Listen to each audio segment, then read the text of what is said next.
Okay, now let's see how we can add different vectors by using another approach. Now, just consider a vector f. Okay, so we can decompose its components, right?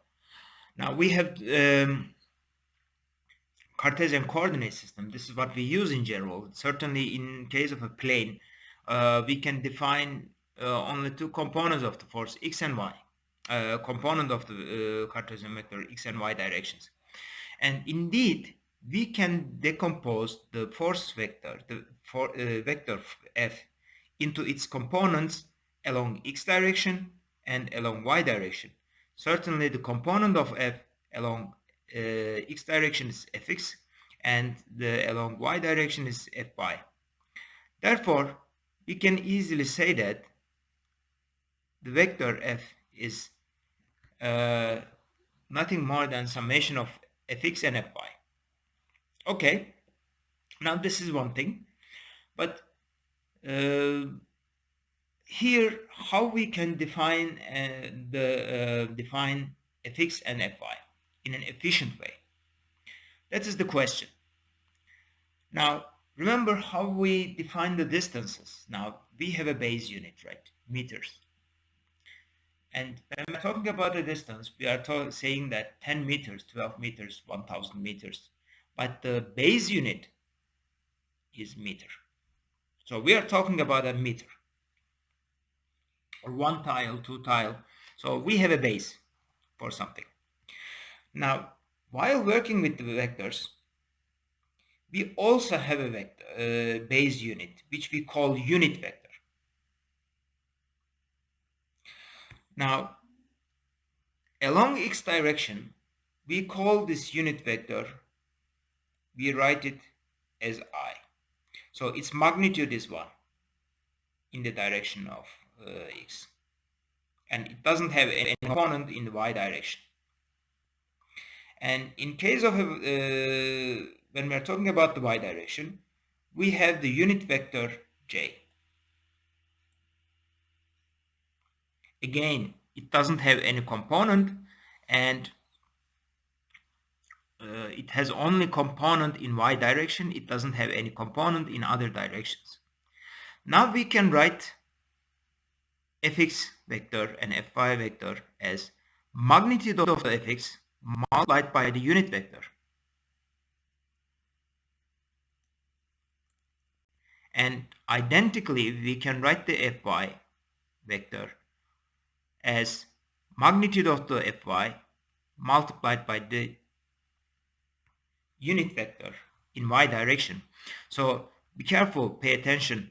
We don't have the arrow on the letter. When you don't see a arrow on the letter, this means that basically the magnitude of the vector. So it's a scalar quantity. Okay. So this is how we can define the vector in case of a plane. Now,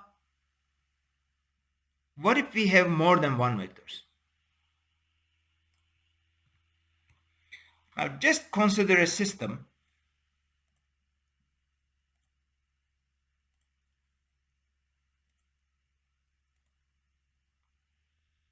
again.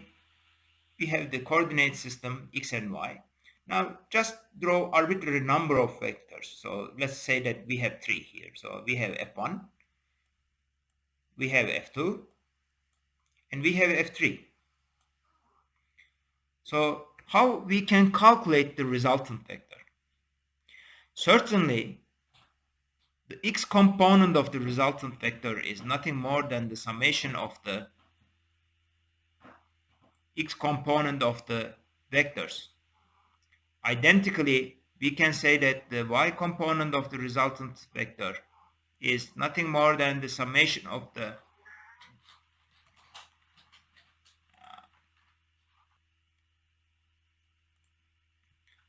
nothing more than the summation of the y components of the vectors. Therefore, first thing that we have to do is to write each vector by means of its components along x and along y direction. So f1 is equal to f1x multiplied by the I vector. Identically f2x. In this case, as you see, the x component is negative. So I have a negative sign here. Minus f2x multiplied by the I vector, because I is the unit vector in x direction, and multiplied plus f2y multiplied by j vector, as you see. Now let us write the third vector, f3. So it has a positive x component, as you see from the figure, and it has negative y component minus f3y j. Okay. So the resultant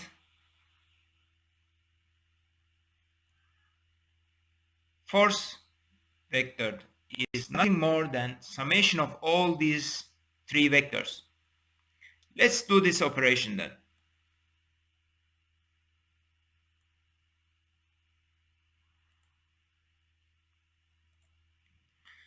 So what we do is very simple.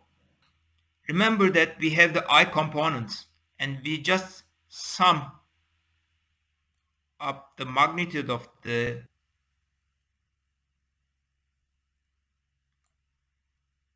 x component of the components of the all three vectors.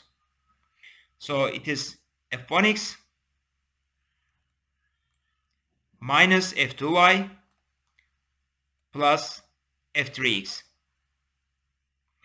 Similarly, we do the same for the y components.